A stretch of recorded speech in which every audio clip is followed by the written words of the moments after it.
everyone, and welcome to the first episode of Make Your Own Merch. In this episode, I will be making a Hufflepuff serving tray. I recently found out that I am no longer a Gryffindor, but I am a Hufflepuff, and that's why I decided to make some Hufflepuff merchandise. The items I used for this project were masking tape, something to measure with, a pencil pen, small scissors for more control, brushes, and white, yellow, red and black paint, and last but not least, a bit of matte acrylic varnish to finish it off. You start by using the masking tape to cover up the parts that you do not want to be painted. Then you figure out which parts of the serving tray you do not want to be covered with paint.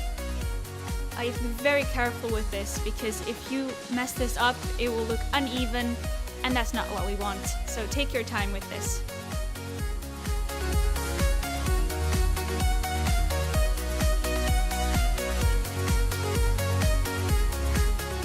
Before we start with the colors we want to use on our serving tray, we're first going to do a couple of base coats of white paint. We do this so that the color pops out more.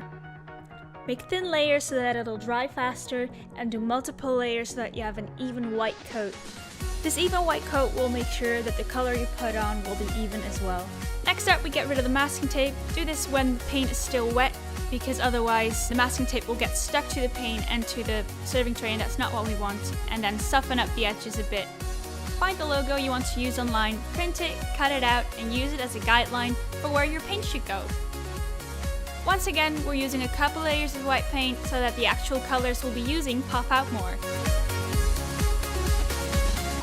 Here I'm cutting the inner part as a reference like I did with the outer part.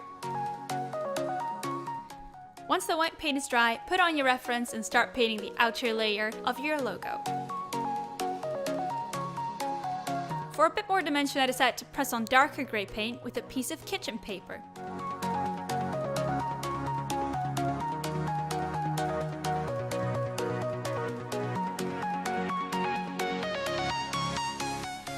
Carefully remove the outer layer and fix the edges. I didn't film this bit, but first you have to draw or trace your logo onto the serving tray. Then you start filling it up with paint.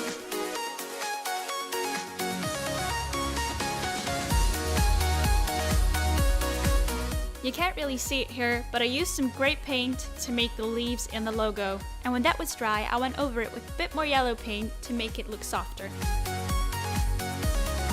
Continue on to the main part of your Hufflepuff logo, the badger. In this part I'll be using the material you might have had some question marks with. This is my pencil pen. It's basically just a pencil but in a pen, which is way easier to handle. I love them. But I needed to make an outer lining for the logo because I didn't want it to be so flat, so I wanted a black lining around it. And because with brushes you always get different sizes depending on how hard you press, I decided to use something different, so I used my pencil pen. I made sure that none of my pencil pen was sticking out. Then I would dip it in black paint and trace the lines I wanted to trace. As a last little touch, I added a white dot in the eye of the badger to make it more shiny. Don't forget to add your coat of matte varnish, and then you're done. The thing I love about making your own merchandise is that it's completely customizable to the way you want it to be. I had a lot of fun making this project, and I will definitely be doing some other projects in the future.